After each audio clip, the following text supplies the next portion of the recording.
I want to start by asking a question. Why will this time be different? So, in this era, we are not starved for information. Whether that's on Google or on TikTok, you can find out almost anything. So it's not that we need more of it, it's just we need to think a bit more pragmatically about the information that's out there. And let's start by using the weekend as an example. So that's going to take up 3/7 of the rest of your life. And it's very apparent that a lot of people can't master the weekend or master the nutrition side of things.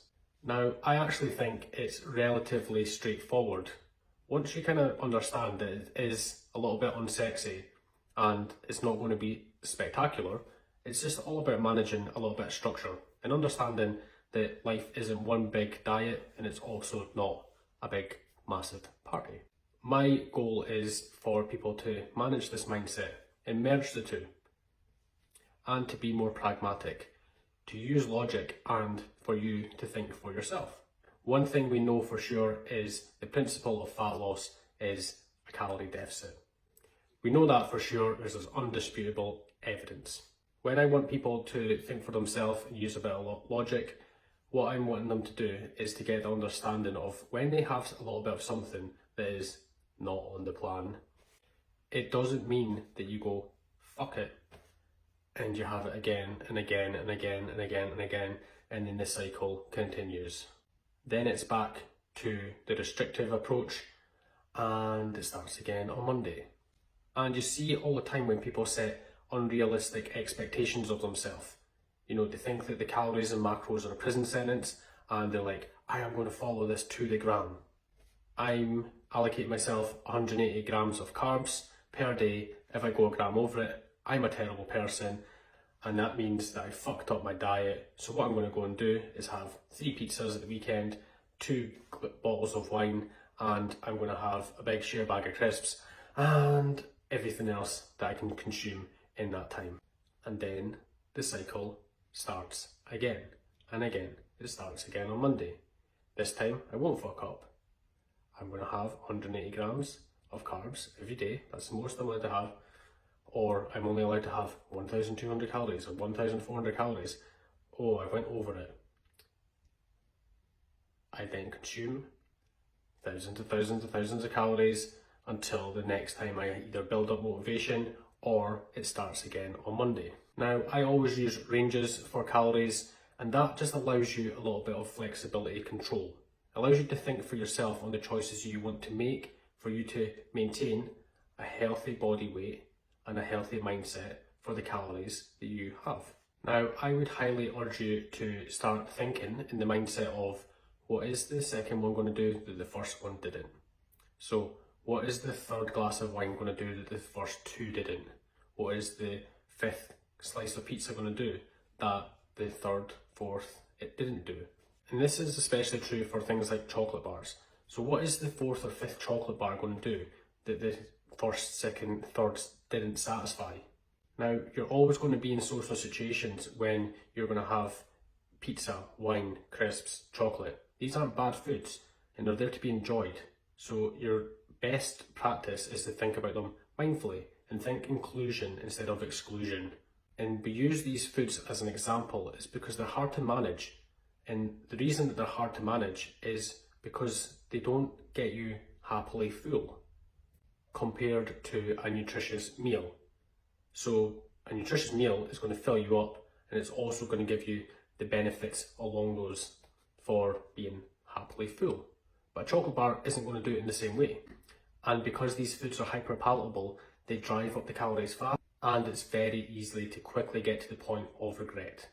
And once we reach that point of regret, it's very easy to start saying like, oh, why am I like this? I'm a bad person, fuck it, repeat behaviour.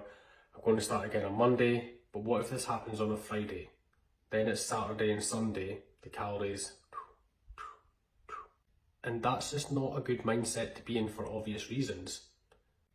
And when we apply some logic and think about this practically, we know the underlying principle for fat loss is being in a calorie deficit. And you're racking up these calories very, very quickly and then repeating cycles. So it's obvious that at some point the scales are going to tip in the favour of the principle of fat gain. And we're all here to make ourselves feel better, managing calories effectively, to build confidence and to be effective with the methods that we're using. So a lot of it comes down to managing our meals and managing our food correctly so that we can have a balance between the party and the diet. Where you are in 6 weeks, 3 months, 6 months, it's down to choices, because fat loss doesn't negotiate in terms of, oh well, it's weekend and oh my life's like this and this, and it follows the principle, and then you have to negotiate it in a way that is happy and sustainable for you. And one of the best ways when a day's just not going the way you planned in your head, or a week's not going the way you want it to go, is you draw a line on it, and it's business as usual. So if you're having a bit of a day, you just draw a line, start again at the next available point. Now, if say week 2 doesn't go exactly how week 1 went, draw a line on it, start again as day 1, week 3, or week 4, or week 5, month 6, whatever it is. It's very unspectacular. It's the consistency over time that's always going to get the best results. But if you keep writing off weekends and pizzas and wines and not doing your steps and just having duvet days and all these things, you're negotiating fat loss in the wrong way, and you're very much going to be in the process of fat gain. But one thing's for sure, we're all humans, so there is going to be days that just don't go our way. Now, you get to make a conscious choice of the foods that you're going to have in your diet. So how you do that, I would look at it in terms of, I want to eat the most amount of food or the most amount of volume for the calories that I can have, that I can allocate.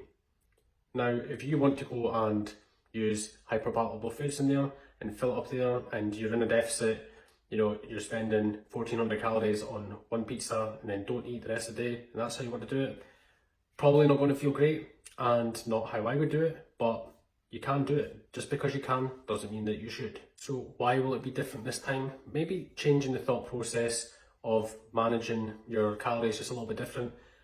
And even just going, instead of being like, I want to have 1400 calories or 1600 calories, maybe going up to 1700, 18, 19, 2100 calories and sitting there for a while and then just managing it and seeing that you can have a little bit more and make the diet a little bit more bearable than being restricted at 1400 calories. That extra, say, 700 calories that you can include foods that makes the diet a little bit more bearable might make it a little bit more consistent this time. So sometimes just have a little bit of logic applied to it and start thinking a bit more pragmatically towards how you want your diet and how you want this journey to go. Then you can give yourself permission to enjoy foods at different amounts, because then you can make a really conscious effort of actually enjoying the foods. So you can have a chocolate bar, include it in your diet, it makes it a little bit more bearable, and instead of eating it with regret, you're eating it through enjoyment. So if you are tracking your food, it's to track it to build awareness. So you're looking at, say, a chocolate bar, okay, that's 240 calories. I'm storing that in my head, so now I can have a look at it and go, you know what, I can now use this information and I can include it in my diet. I enjoy the taste of it, and I'm only going to have one because it keeps me on track with my calories, but also makes my diet more bearable. And lastly, it's never going to be perfect. It's just about taking imperfect action. So you probably already have a diet that you enjoy. It's just in different amounts and maybe a little bit less structure than you want to have. But no matter what, it's never going to be perfect. So enjoy that. Like, that's good news. It's never going to be perfect. So take that pressure off yourself of having to have the perfect diet. Maybe right now the 3/7 of the week is just getting enjoyed a little bit too much. So it's maybe just to pull back on that a little bit and you'll see greater results.